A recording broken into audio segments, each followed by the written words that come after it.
B'siyata Deshmaya, we're going to learn Shabbos Daf Kuf Aleph. We're going to start 7 lines from the top of the Omid. Says the Gemara, Omar Rav Huna, Hana Bitzosa, the Meishon. These small boats in a place called Meishon, and these were typical boats that the base of the boats, even though the upper part of the boat was definitely 4 tfachim wide, but before it reached the height of 10 tfachim, the walls would cave in, would come to a sharp point at the base of the boat, which means that the floor of the boat was very, very narrow and was not the 4 tfachim wide that would have been necessary to say that this boat had the status of a Reshus HaYochid. And since it did not have since the walls did not reach the base of the boat, you do not have Reshus HaYochid. This boat is considered a Carmelis. And therefore, says Rav Huna, Ein metaltalin bohen elo ba'arba. You're only allowed to carry in it 4 amos, like in any Carmelis, that you can carry up to 4 amos, not more. It does not have the status of a Reshus HaYochid that you can carry as much as you want. V'loi omron. But this limitation is only true elo she'ein bepochis mishloisha. If the width of 4 tfachim ended when it was more than 3 tfachim off the ground. If, however, the walls that were coming down and were 4 tfachim apart, they were that wide, that far apart, down to the point that there was less than 3 tfachim to the ground, then we don't say that halacha, because we assume that the walls continue down in a virtual way using the rule of lovud. That we just, so to speak, extend the walls down, straight down to the further down, as low down as necessary, till the ground, or in the case of the boat, all the way down, and therefore it would be considered a Reshus HaYochid. If, however, with the last 3 tfachim of the height of the boat, that means on the base of the boat, the 3 tfachim towards the floor, was not, the entire 3 tfachim of height was not 4 tfachim wide, in that case it's not got the din of Reshus HaYochid. That's what the Gemara says. If there's no width of 4 tfachim within 3 tfachim off the ground. If, however, the walls are 4 tfachim apart, when they reach the point which is 3 tfachim off the ground, then it does have the status of Reshus HaYochid. And if you fill the base of the boat, koni with reeds, v'urvani, or with willow branches, and then you have from the top of this filling until the top of the boat, you still have 10 tfachim, then the entire boat is considered a Reshus HaYochid. Leslon ba, then we don't say this limitation, and you can carry in it as if it was a Reshus HaYochid. That was a halacha that Rav Huna said. Maskef lo Rav Nachman. Rav Nachman asked Rav Huna a question. V'leima gud achis mechitzta. It's true that you can't say lovud if it's more than 3 tfachim off the ground. However, there's another concept called gud achis. Gud means to extend, achis downwards. Any wall, it doesn't matter how high it is. If it's partly a wall, then you can extend that wall downwards in a virtual way, as if the wall goes right down. Here too, you have part of the wall which is 4 tfachim apart from the opposite wall. Then even though the wall gets narrow and comes towards the center to a point, why don't we just say that the parts of the walls that were wide enough, good achis, let's just virtually extend them down, and then the boat will have the status of Reshus HaYochid. That's using the rule called good achis mechitzta, extending a wall downwards. Miloi Tanya, did we not learn in a Brayser Rabbi Yosi bar Rabbi Yehuda Oimer, Noat kono b'Reshus HaRabim, if somebody stuck a pole in the middle of Reshus HaRabim, and the pole is not 4 tfachim wide, so the top of the pole will not have the din of Reshus HaYochid.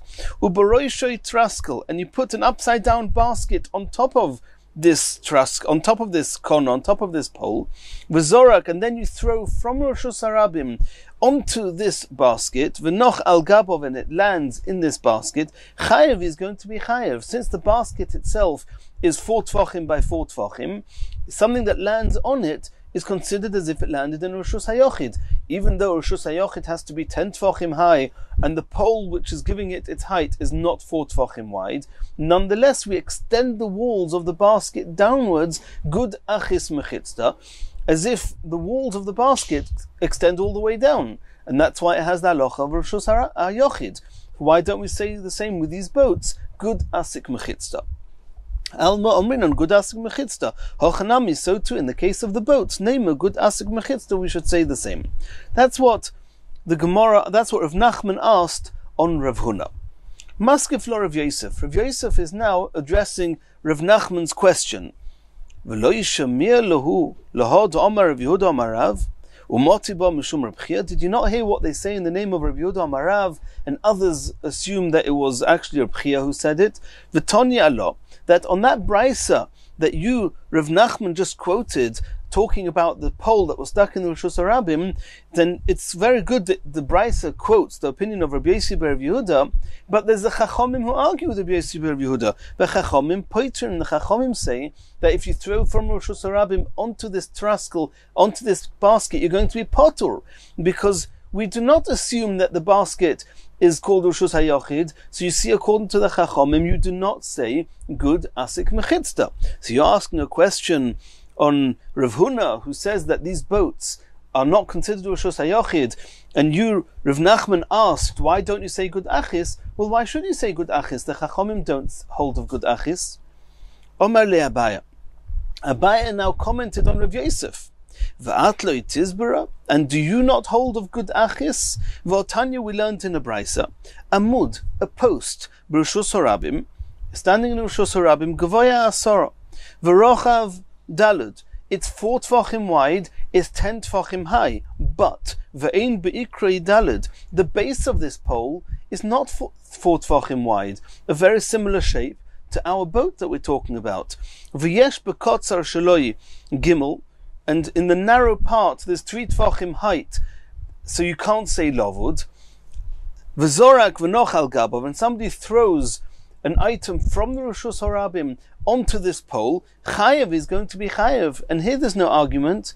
So you see that we do say gud asik, gud achis. Sorry, you say gud achis mechitzta. You assume that the edge, the wider edge of the pole, gets extended virtually down to the floor. It's considered a Rishus HaYochid. Alma omrin on gud achis mechitzta. So you see that everybody holds of gud asik mechitzta. Hochanami, so too in the case of the boat, Rav Huna is going to hold gud asik mechitzta. And you, Rav Yosef, that quoted to me a Chachomim who held that in the case of the traskel, it's not considered a Rishus HaYochid. That's different. Midi iria hosam havelei mechitzta shagdiem boikin bo. Over there, in that case, in that particular case with the traskel, where the kono that was holding it, the pole, or the reed, whatever it was that was holding that traskel, was so narrow that the gedim, the kids, the small goats, were boikimba, would penetrate underneath the traskel. So since you've got animals that are walking underneath the walls of this traskel, you cannot consider that a wall. And since it's not considered a wall, over there the Chachomim will argue. However, in the case of the boat, in the case of the boat,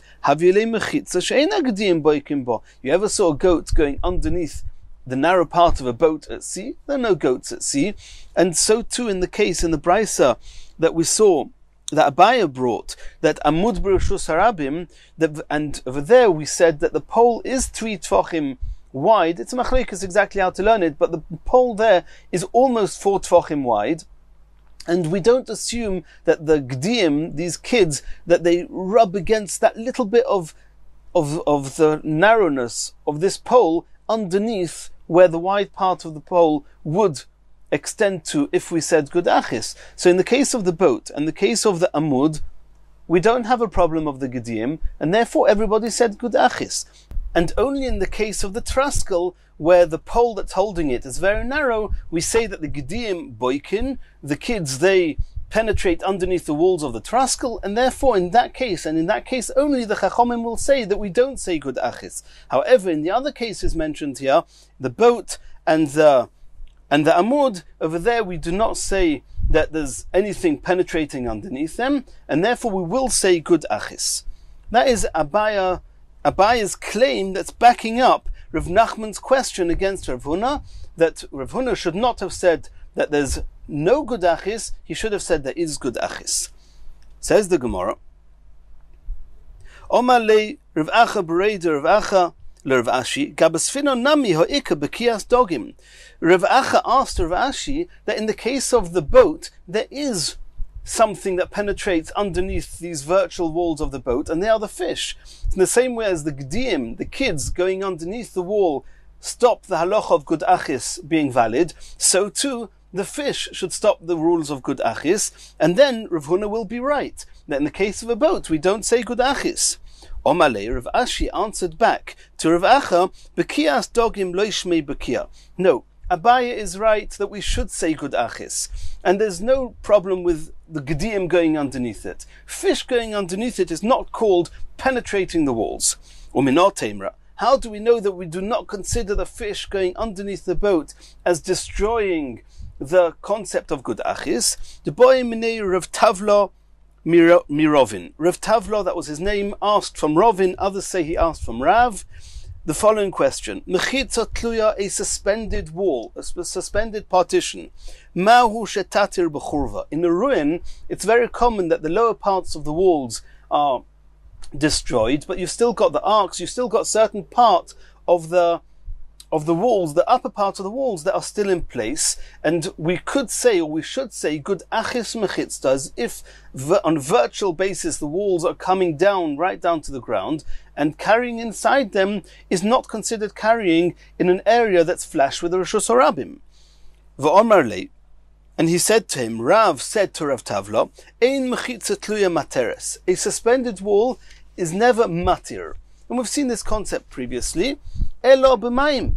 When it comes to water, in order that people should be able to draw water on Shabbos, we do use this leniency, we use this rule called good achis mechitzta.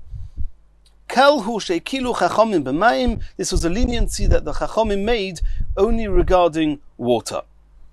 Asks the Gemara, va'amai hoika bekias dogim, asking the same question, why should we say good achis with water, there's fish that are going underneath it? And Rashi explains, since you can't see these fish, therefore the fish penetrating under the area that we want the walls to be virtually suspended and extended to is not called a penetration, and it should be chal. So what ends off here is that we are backing up what Abaya said, that in the case of the boat, we should say good achis, not like Rav Huna initially suggested. Continues the Gemara. Sfinois, kshurois, v'chulu. We saw in the Mishnah that if you've got two boats that were tied to each other, metaltalin zeh lezeh, you can carry from one to the other. V'im einon kshurois, if they're not tied to each other, afal pishamu kofis, even though they are close to each other, ein metaltalin mizu lezu, you're not allowed to carry from one to the other. Says the Gemara, Shita, it's obvious that if you've got two boats that are tied to each other, that you should be able to carry from one to the other. Omarova, lo nitzucha elo lahatir bitzis shebineim. It's true that the larger boats are tied to each other, but there's a little boat, a small boat called a bitzis, which is wedged in between the two, and that's just wedged in, it's not tied together. And that's what the chiddush of the Mishnah is, that you're allowed to carry from the big boat to the other big boat over the small boat, and we're not worried that the small boat is going to drift away, and then you'll be carrying from Rishus HaYachid to Rishus HaYachid over the sea, which is a Carmelis, which is Osa. Amalei Rav Safra. Rav Safra said to Rava, Moshe, you Rava, the God Ladoyer, you're like Moshe Rabbeinu in this generation. Shapir Ka'omrus, is what you're saying accurate? Metaltalin mizula zutnan. The Mishnah says you're only allowed to carry from one boat to another boat that's tied together. If the Mishnah doesn't say you can carry over or through a boat which is not tied, Elomer of Safra says the Mishnah is telling me a different chiddush. We're talking about there's two boats and only two boats, and they are tied together. Nonetheless, it's not so obvious. Why? If the two boats belong to the same person, of course you could carry from one to the other, that would be obvious. providing they're tied. If they're not tied, we're worried that they're going to drift away, and then you're going to carry over a caramelist. That will be osa. But if they're tied together, of course it's obvious. What's not so obvious is what happens if the two boats belong to two different people. Can you make an eruv? An eruv means where two rishus hayochids that are flashed with each other. There's no other rishus in between them. Can you make an eruv, and that will allow you to carry from one boat to the next? Says Rav Safra, that's the chiddush of the Mishnah. Mitaltelin mizu lezu means le'ariv u'letaltel mizu lezu. You're allowed to make an eruv, it will work, and you can carry from one boat to the next. Ukadetanya, we saw this in a brisa. Sfinois kshurois zu bezu, two boats that are attached to each other, tied to each other, belonging to two different people. Ma'arvin, you can make an eruv, u'metaltelin mizu lezu, and you can carry from one to the other.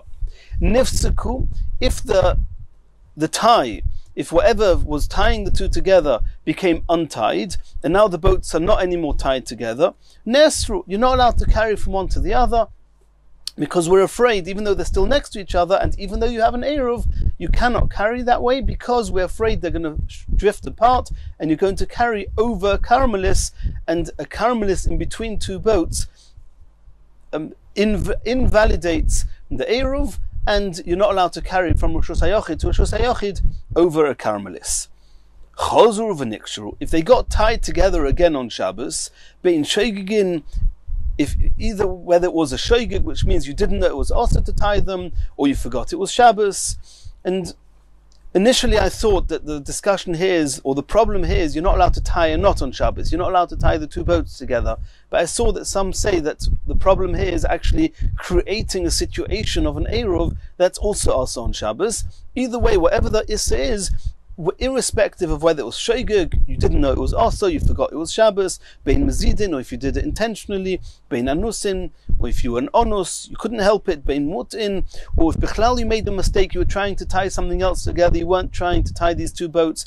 Either way, once the two boats are tied together, the eruv is still intact, and chazru l'teirun arishain, you can now again carry from one to the other. V'chein machzeles, a mat, haprusois, l'Roshos Harabim, they wanted to section off a Roshos Harabim, so they used mats to make mechitzos, to make partitions, and each partition is now a Roshos HaYochid, and they made an eruv to allow people to carry from one Roshos HaYochid to the other. And they did this during the week. They made the mats, they made the partitions, and they will carry on Shabbos. Ma'arvin u'metaltelin mizu lezu. Niglalu, if for whatever reason these mats got rolled up, and now the partitions are no longer partitions. Nesru, obviously, there's no Rishus HaYochid anymore, there's no eruv, and of course you can't carry them. Chozru v'nifrusu, if for however these mats became rolled out again, and now the partitions are back in place, bein sheigin, bein mezidin, bein anusin, and bein mutin, irrespective of how and why these walls got put back in place, and you're not allowed to put up these walls on Shabbos, but they did get put up for good or bad reasons, chozru l'teirun arishain, that does not affect the validity of the original eruv, and they can continue carrying as they did before. Shekol mechitza shenase b'Shabbos, any mechitza, any partition, any wall made in Rishus Harabim on Shabbos, in order to create a Rishus HaYochid, bein shoigig, bein mezid, shmo mechitza, it does have the title, the term mechitza, and the eruv is valid. Says the Gemara, Eini, it's apparent from the brisa we just said, it's indeed backs up what Rav Safra said, that you can make an eruv and carry on Shabbos from one boat to the next if they're tied. But the brisa says that even if this eruv was made on Shabbos, or was repositioned on Shabbos, you're allowed to carry it from one to the other. Va'amar Rav Nachman leishanu elo lizraik aval taltil osur. Rav Nachman held that if you make a Rishus HaYochid, or if you make this eruv, you create this situation on Shabbos, then it's only considered a Rishus HaYochid biblically that if you carry from a Rishus HaYochid into it, or you throw from Rishus Harabim into it, or you throw from Rishus Harabim into it, you've done an issa of carrying, and that's chayev. But to allow you to carry to allow you to carry in such a place where you made the Rishus HaYochid on Shabbos, it's muta. Of course it's going to be osa. The Chachamim say it's osa. Says the Gemara, Ki Itzmar Rav Nachman amazed Itzmar. You're right. If somebody deliberately made a mechitza be'isser on Shabbos, then of course, according to the Chachomim, will not allow you the Gzeira, you're not allowed to use it and carry freely in it on Shabbos. However, in the case of Shoigin or Anusin or Mutin, in those cases, there the Chachomim did not say that, and there the Chachomim said that since Min HaTorah it's considered Rishus HaYachid, you can continue carrying that. Continues the Gemara, Omer Shmuel. When the Mishnah says that if two boats are tied together, you can carry from one to the other, providing that there's an Eruv, that's even if you use a cord, a thread of a cloak, a very weak thread. So asks the Gemara, Hey Chidami, what case are you talking about? If it's a type of thread that can actually hold the two boats together, Pshita, then it's obvious. If it cannot hold the two boats together, Amai, then why is it sufficient? Says the Gemara, of course we're talking about a type of thread that's strong enough that it can hold the boats together. Shmuel was coming to exclude a different halacha that he himself held, and he wanted to make it clear that in contrast to another case where such a thread would not be enough, over here it's sufficient. Tatnan, we learned in the Mishnah, Koshra b'dovor ha'ma'amido. If you tied a boat with something that one would usually tie a boat with, maybe lotuma, then if you have, for example, you have a rope, which is one end of the rope is inside the oihel, is under the same roof as a corpse, and we know the halacha is a corpse itself is considered an avi avois hatuma. Something that becomes tomei from it becomes an av hatuma. Something that becomes tomei from the av becomes a rishon, and then food items can become a sheni. So if you have a rope that's in the same oihel, under the same roofing as a corpse, and that cord, that rope, is leading from that oihel all the way, tying this boat together, Koshra b'dova mamida, mayvi lo tuma. Then this rope will bring tuma into the boat to the extent that it will make the kalim in the boat tomei. Not only the food items, the tomei. We're talking about a type of boat that can become tomei, and this is something we discussed on Daf Pei Gimel. There are certain small types of boats, and boats that are used even bi'abosha. We saw on Daf Pei Gimel, Sfinas Hayardin can become tomei. If you tie such a type of boat with such a cord, where the other side of the cord is in an oihel where there's a mace, then the boat will become an av hatuma, and what's in it, the kalim in it, can become a rishon letuma. If you tied the boat with something which is not usually used to tie a boat, even though the boat itself may well become tomei, but the kalim inside it will not, because the rope which is inside this oihel will be the mace itself is navi avois hatuma, the rope will be an av hatuma, the boat itself will become a rishon letuma, and the kalim inside it will not become tomei. But if you use something which is typically used to tie the boat, then even though the mace itself is avi avois hatuma, this rope itself will also be an avi avois hatuma. We'll soon see why. Will be an avi avois hatuma, and then the boat will become an av hatuma. The kalim inside it will become rishon letuma. V'omer Shmuel, and Shmuel explains, what does this mean? V'hu shekshura b'shalsheles shel barazel. What does it mean koshra b'dovor hama'amido? What type of cord, what type of rope is usually used to tie a boat? A metal one. And when it comes to metal things, there we have a special chiddush. The inyan tuma hu dechsiv b'chalal cherev. The pasuk puts together the chalal, which is the corpse, and the cherev, which is a sword made of metal. And we learn from there, cherev harehu kechalal, that the metal which comes in contact with the mace has the same status as the mace, avi avois hatuma. So if this cord is in an oihel hamace, then the cord itself, if it's metal, will become an avi avois hatuma, and then the boat will become an av, and the kalim can become a rishon. Any other material which the Mishnah calls something which is ein ma'amida, then the cord itself will become an av, the boat will be the rishon, kalim cannot become sheni. Cherev areu kechalal. So in Hilchas Tumah, where we have the chiddush of cherev hareu kechalal, there we say that it needs to be metal in order to make the boat into an Av. Aval Indian Shabbos, but regarding tying the boats in Hilchas Shabbos, you can carry from one to the next. Kivan diyoche lehamida, as long as the rope is thick enough that it can hold the boats. Afila b'chut hasarvel, even if it's the threads of a cloak, it will be sufficient to allow one to carry it from one to the next. That's how Rashi explains this Gemara. Other Rishonim go differently. We've stayed with Rashi. In Mirat Hashem, in the next share, we're going to continue the next Mishnah.